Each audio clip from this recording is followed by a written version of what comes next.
O tema do vídeo é morte encefálica na gestação. O vídeo é feito pelos alunos do curso de Direito do 10º semestre do 5º ano azul, da disciplina de Ética Profissional, orientados pela professora Mariana Caroline Scholz. A equipe é formada por Alice Gabriele de Lima Rodrigues, Antônio Isidório de Araújo, Arthur Ezequiel Soares, Edinaldo Pereira dos Santos, Francisco Saulo Garcia Duarte e Valéria Martins de Oliveira. Os tópicos que iremos abordar são conceito de morte encefálica e diferença entre coma e morte encefálica, casos midiáticos e judiciais, procedimentos e exames utilizados para diagnosticar, quais os impactos ocorrem na gestação, aspectos legais e éticos, aspectos psicológicos e médicos, aspectos culturais e sociais. Primeiramente, para abordar o assunto, o que é a morte encefálica? Bom, a morte encefálica ela é definida por critérios neurológicos e acontece quando há uma perda irreversível das funções cerebrais e do tronco encefálico.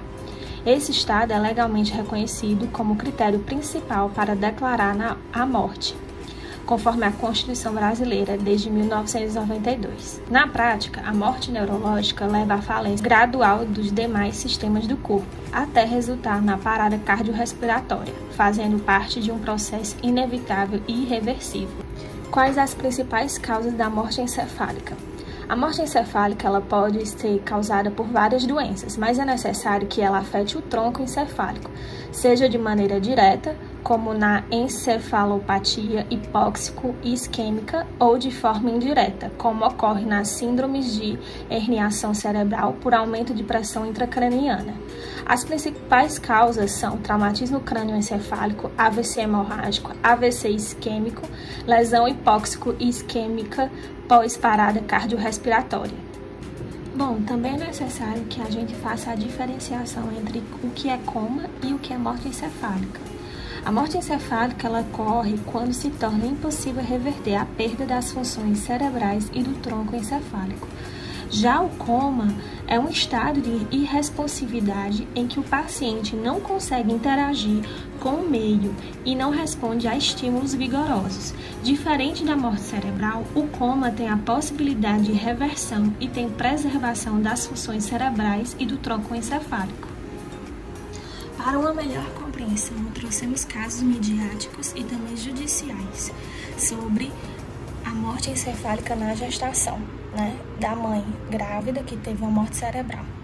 Aqui no caso, a gente tem o caso da Marlise Munhoz.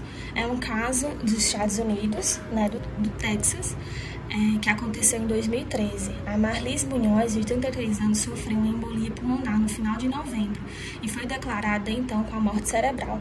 O fato da Munhoz já ter sido declarada morta e as provas de que o feto sofreu graves consequências foram dois elementos cruciais para a decisão do juiz. Esse caso culminou porque o marido da Munhoz ele entrou na justiça para realizar o desejo da esposa de não ser reanimada. Esse caso aconteceu no Texas, nos Estados Unidos. O hospital do Texas teve que desconectar os aparelhos da Marlise Munhoz, que tinha a morte cerebral, e com o apoio de uma ação judicial iniciada por seu marido, pelo Eric Munhoz, o hospital do Texas realmente efetivou esse desligamento dos aparelhos. Já no caso da Cauane Ludmila Dionísio dos Santos, que foi um caso mais recente aqui no Brasil, ela teve morte encefálica constatada em abril após ser vítima de tiro na cabeça no bairro Lamarão, em Aracaju. Ela teve o parto realizado na noite da quarta-feira, 8 de maio de 2024, em Aracaju. Segundo a Secretaria de Saúde de Sergipe, esse foi o primeiro caso realizado no estado. O feito é considerado raro. No Brasil, há 5 relatos na leitura científica. Então, os órgãos dela também foram doados. A mulher deu entrada, a Cauane deu entrada no Hospital de Urgência de Sergipe, no dia 17 de abril de 2024, com a lesão no crânio. No dia 22 foi confirmada a morte encefálica dela. Os médicos realizaram esforços por 21 dias, através de manutenção hemodinâmica, com aparelhos e medicações, além de controle de pressão e temperatura, para manter os sinais vitais da paciente, fazendo assim com que o feto de 22 semanas permanecesse vivo na barriga da mãe, até que o parto fosse possível. Quando uma mãe grávida apresenta morte encefálica, é possível tentar manter a gestação para que a criança possua condições de sobreviver. Para que isso ocorra, é necessário garantir o fluxo sanguíneo para o útero, garantindo assim a nutrição do bebê. A morte encefálica é caracterizada pela perda irreversível das funções do encéfalo e pela cessação das atividades do tronco encefálico. Em outras palavras, o cérebro tem todas as suas funções cessadas como resultado de severa agressão ou ferimento grave no mesmo. O diagnóstico da morte encefálica deve ser realizado de forma absoluta e padronizada, seguindo critérios estabelecidos pela Resolução 2173, de 23 de novembro de 2017, do Conselho Federal de Medicina. Dessa forma, para que seja aberto o protocolo de morte encefálica, o paciente deve atender a 4 pré-requisitos, sendo eles: presença de lesão encefálica de causa conhecida, irreversível e capaz de causar morte encefálica, ausência de fatores tratáveis que possam confundir o diagnóstico, tratamento e observação em ambiente hospitalar pelo período mínimo de 6 horas e observação da temperatura corporal, saturação arterial de oxigênio e ainda pressão arterial. Após serem atendidos os pré-requisitos e aberto o protocolo, é necessário a realização de 2 exames clínicos por uma equipe de profissionais qualificados. O exame clínico tem como objetivo a aplicação de testes que confirmam a presença do coma e a ausência de função do tronco encefálico, realizados com um intervalo de tempo entre ambos, como citado na resolução do Conselho Federal de Medicina. Por fim, realiza-se também o teste de apneia, entre outros exames complementares que são obrigatórios. Vamos abordar os principais impactos que ocorrem na gestação e efeitos e as condições do feto e as decisões a serem tomadas. A morte encefálica significa que o cérebro da mãe parou de funcionar completamente e, conforme critérios médicos, ela é considerada legalmente morta. No entanto, os órgãos e sistemas corporais podem ser mantidos artificialmente através de suporte vital, como ventilação mecânica e medicamentos para regular a pressão sanguínea e outras funções vitais. Nesse sentido, as condições do feto continuam a desenvolver por um tempo, dependendo de vários fatores, incluindo o estágio da gestação e a condição dos órgãos da mãe. O objetivo principal seria prolongar a gestação pelo menos 26 semanas. As decisões a serem tomadas: primeiramente, é necessário realizar testes para confirmar a morte encefálica da mãe, seguindo protocolos médicos legais rigorosos. A confirmação da morte encefálica envolve critérios clínicos como a ausência de atividade cerebral e irreversibilidade da condição e pode incluir exames complementares, como estudos de fluxo sanguíneo cerebral. Somente após essa confirmação, o paciente é legalmente considerado morta. Com essa confirmação, a equipe médica e a família precisam decidir se manterão o suporte vital da mãe para tentar prolongar a gestação. Do ponto de vista legal, a mãe é considerada morta, mas seu corpo pode ser mantido artificialmente para sustentar a vida do feto. A decisão depende de vários fatores, incluindo: quanto mais avançada a gestação, maior a probabilidade do feto sobreviver fora do útero. Geralmente, considera-se viável prolongar a gestação se o feto estiver perto além de 24 semanas. A decisão de manter o suporte vital é legalmente complexa e deve ter em conjunto com a família da paciente. Nos Estados Unidos, por exemplo, as leis variam de estado para estados. Alguns estados exigem a continuação do suporte vital em mulheres grávidas. Se a decisão for manter o suporte vital, a equipe médica deve planejar o momento e a forma mais segura de realizar o parto, levando-se em conta a saúde do feto e a condição do corpo da mãe. Neste momento, trago-lhes os aspectos legais e éticos a respeito da morte encefálica na gestação, envolvendo legislação, a respeito do tema, considerações, regulamentação de locais, dilemas sobre esse viés.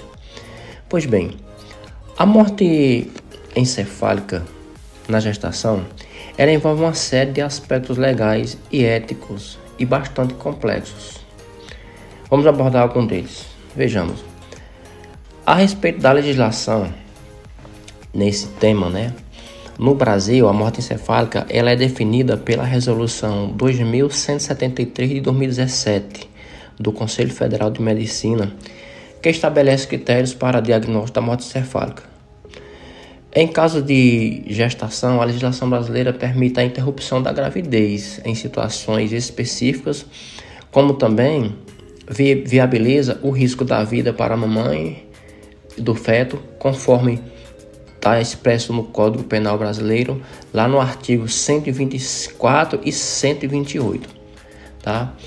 No que refere às considerações legais e regulamentações dos locais, pois bem, as regulamentações locais podem variar, mas geralmente seguem as diretrizes nacionais. Em caso de morte encefálica da gestante, a decisão sempre observa a continuidade da gestação, que pode envolver a equipe médica, a família e, em alguns casos, decisões judiciais. Mas veja, a legislação ela busca equilibrar o respeito à vida do feto e o direito da família e, em especial, da gestante. No que se refere aos dilemas éticos, os dilemas éticos são numerosos e incluem, por exemplo, a autonomia da paciente, beneficência e não maleficência, e também a justiça, os critérios da justiça. No que tange à autonomia da paciente, é importante respeitar a vontade previamente expressa por esta, caso exista, E no que refere à beneficência e não maleficência, é necessário avaliar os benefícios e os riscos para o feto e a possibilidade de viabilidade fora do útero. No que se refere à justiça, vejamos, é importante sempre considerar os aspectos disponíveis e a equidade no acesso aos cuidados. E veja, a tomada de decisão na morte encefálica passa por uma perspectiva bastante complexa que envolve avaliação médica, consulta da família e intervenção judicial. No que se refere à avaliação médica, é necessário observar e determinar a viabilidade do feto e os cuidados necessários. No que refere-se à consulta à família, é importante respeitar os desejos da família, considerando os aspectos legais e éticos, sempre. Com relação à intervenção judicial, em alguns casos pode ser necessária a intervenção da justiça para resolver conflito entre a equipe médica e a família. Esse tema é um tema bastante complexo, morte encefálica na gestação, e essas decisões são sempre delicadas e devem ser tomadas com base em princípios éticos sólidos, respeito às leis vigentes e sensibilidade às necessidades e desejos da família envolvida. Agora abordaremos os aspectos psicológicos e médicos. Como é o suporte psicológico para a família? Possíveis intervenções médicas e manejo, e qual o prognóstico para a mãe e para o feto? A morte encefálica em uma gestante é uma situação rara que envolve a vida da mãe e do feto. Na grande maioria dos casos é possível manter a gestação e garantir a viabilidade fetal, desde que se mantenha o fluxo sanguíneo para o útero e a nutrição do bebê. O paciente pode manter sob o suporte de equipamento de vida vegetativa e medicamentos as funções respiratórias por determinado período de tempo. O objetivo destes cuidados é permitir o acesso aos familiares do paciente em tempo hábil, a comunicação da morte encefálica e a consulta sobre o consentimento à doação de órgãos e tecidos, e, se for o caso da mãe estar grávida, manter o bebê vivo até que seja possível a realização do parto. A comunicação da morte encefálica a familiares de um paciente é um momento muito delicado e difícil, pois a família, além de receber uma má notícia que está perdendo um ente querido, terá que tomar decisões muito difíceis que envolvem muitos outros aspectos como religião, fé, dentre outras dificuldades, como o conceito de morte encefálica, que nem sempre é transmitido com o uso de termos acessíveis aos familiares.